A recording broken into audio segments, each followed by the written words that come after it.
Good evening. The module that I will be discussing this evening is on stereotype threat.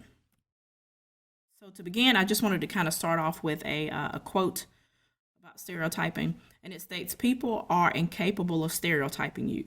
You stereotype yourself because you're the one who accepts roles that put you in this rut or in this stereotype." And this is a quote from Eva Mendez. So to start off with stereotype threat, I just wanted to kind of give a working definition as well as some background history on how this concept actually came into being. So, stereotype threat by definition is the fear of confirming a negative stereotype that has been placed on one social group. The study that actually brought light to this actual concept was conducted in 1995 by Steele and Aronson. What really made this experiment so groundbreaking is that it tested different stereotypes and how these stereotypes lead to threats among members of particular social groups. And what they found was stereotype threat occurs when an individual fears that their behavior or their performance might be viewed through a stereotypical lens. And so in order to kind of give you a brief overview of stereotype threats, I just wanted to kind of make it interesting, come up with something different to try to help you be able to conceptualize what it is we're discussing. So what we're going to do, we're going to use the acronym STEREO, S-T-E-R-E-O, stereo. So the S stands for the actual stereotypical label, and that means the actual social group that you belong to and the stereotype that's tied to it. So, for example, I am a woman, the stereotypes that's tied to that. I am black, a stereotype that's tied to that. I am disabled, I'm Asian, etc. Okay. T.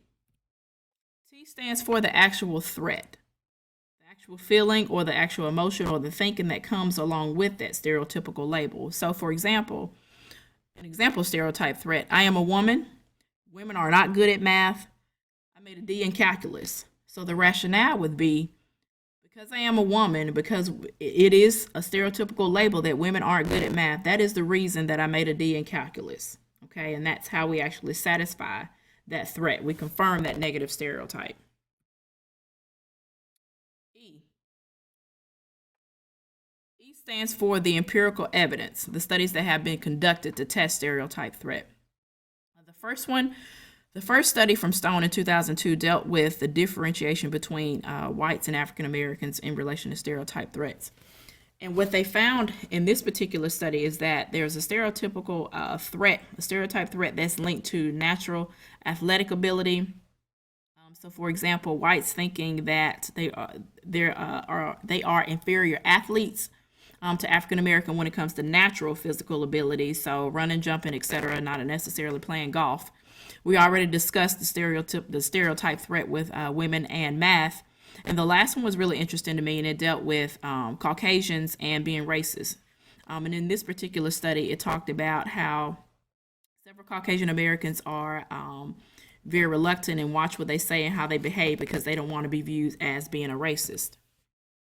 All right, R. R stands for reduction. How do we reduce stereotype threat?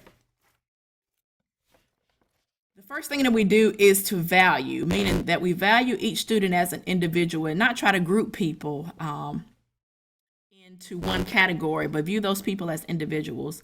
The next one is to help students identify and manage feelings of threat. So kind of help them identify what their triggers are and teach them how to manage those things. The next one is to encourage a sense of belonging, to teach people that they belong regardless of whatever the stereotype is linked to them. And the final element of reduction is to emphasize the value of growth, of a growth mindset concerning intelligence. So teach people that to embrace the fact that they can grow over time. Just because you're not good now does not mean that you're not going to be good overall. E.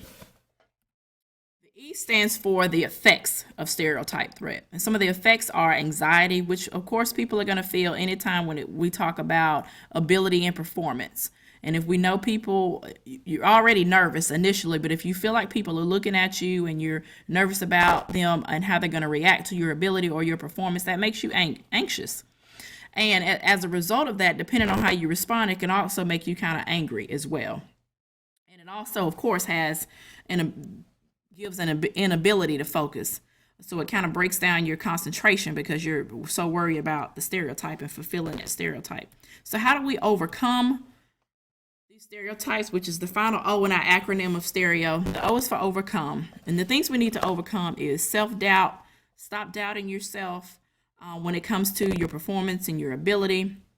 Stop being such a self-critic. Of course, we've always heard that we're our own worst critic when it comes to performance and ability as well. And these things will lead to overcoming a self-serving bias as well.